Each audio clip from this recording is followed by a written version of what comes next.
एक बड़ी छोटी सी कहानी है। बाहर बरसात हो रही थी, अंदर सरकारी स्कूल में क्लास चल रही थी। टीचर ने पढ़ाते पढ़ाते सोचा कि क्यों ना बच्चों के साथ थोड़ी बातचीत की जाए। तो अपने पर्स में से 100 रुपए का नोट निकाला और सारे बच्चों को दिखाते हुए, पूरी क्लास को दिखाते हुए पूछा कि बच्चों बताओ, अगर आपको ये 100 रुपए मिल जाए तो आप क्या करोगे, अपने लिए क्या लाओगे? एक बच्चे ने कहा मैं अपने लिए चॉकलेट्स लाऊंगा, किसी ने कहा टॉफी लाऊंगा, एक बच्चे ने कहा मैं गुड़िया लाऊंगी, किसी ने कहा मैं मिठाई लाऊंगा, किसी ने कहा टॉयज लाऊंगा, बहुत सारे खिलौने लाऊंगा। एक आखिरी बच्चा बचा था क्लास में जिससे जवाब देना था। वो अपनी सीट पर खड़ा हुआ और उसने कहा सर मैं अपनी माँ के लिए चश्मा लेकर के आऊंगा क्योंकि उनको कम दिखाई देता। तो टीचर ने कहा कि इसमें कौन सी बड़ी बात है, तो आपके पापा ले आएंगे। क्लास के बाकी बच्चे हंसने लगे इस बात पर। बच्चा रुआ सा हो गया, उसने कहा कि पापा नहीं है ना, इसलिए मुझे लाना पड़ेगा। और माँ सिलाई का काम करती हैं, दिखाई कम देता है, घरों में जाती हैं, बर्तन मांजती हैं, साफ सफाई करती हैं, जैसे तैसे हमारा घर चलता है सर। अगर 100 रुपए मिल जाएंगे तो शायद चश्मा ले आऊं, माँ को थोड़ा ढंग से दिखाई देने लगे, उनकी आंखों पर जोर पड़ना कम हो जाए। टीचर इमोशनल हो गए, पूरी क्लास में सन्नाटा छा गया।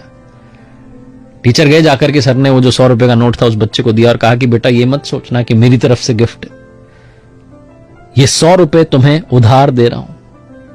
अभी तो जाओ, जाकर के मां के लिए चश्मा लेकर के आओ, लेकिन याद रखना जिस दिन बड़े आदमी बन जाओ, बहुत सारा नाम कमाओ, ये 100 रुपए का नोट मुझे लौटा देना, मेरे 100 रुपए तुम पर उधार रहे। लड़का बहुत मेहनत करता है, बहुत पढ़ाई करता है। 20 साल के बाद में इतिहास दोहराता है, वो सीन रिपीट होता है। बाहर बरसात हो रही है, अंदर सरकारी स्कूल में क्लास चल रही होती है। वो टीचर बुजुर्ग हो चुके हैं, पढ़ा रहे हैं बच्चों को तल्लीनता से। अचानक से आकर के स्कूल के बाहर एक गाड़ी रुकती है, उसमें से कलेक्टर साहब निकलते हैं। पूरा स्कूल अलर्ट पर आ जाता है, सारे टीचर चौकन्ने हो जाते हैं कि पता नहीं कौन सी क्लास में सर आएंगे।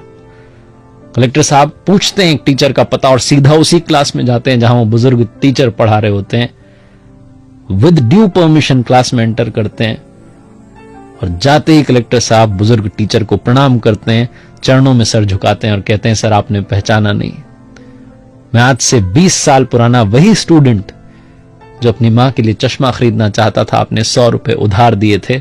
सबसे पहले तो आपको ये 100 रुपए वापस समर्पित करता हूं और आपका सम्मान करना चाहता हूं। आपने मुझे जीने की ललक सिखाई, आपने मुझे बताया कि सब कुछ अचीव किया जा सकता है अगर हम सही दिशा में दौड़ें। बहुत छोटी सी कहानी जिसका सार यह कहता है कि अगर आप अपने हालातों को बदलना चाहते हैं तो मजबूरियों को कोसना बंद कीजिए, वक्त को बदलना शुरू कीजिए, क्योंकि इंसान के अंदर वो ताकत है कि वो उठना चाहे तो देवताओं से ऊपर उठ सकता है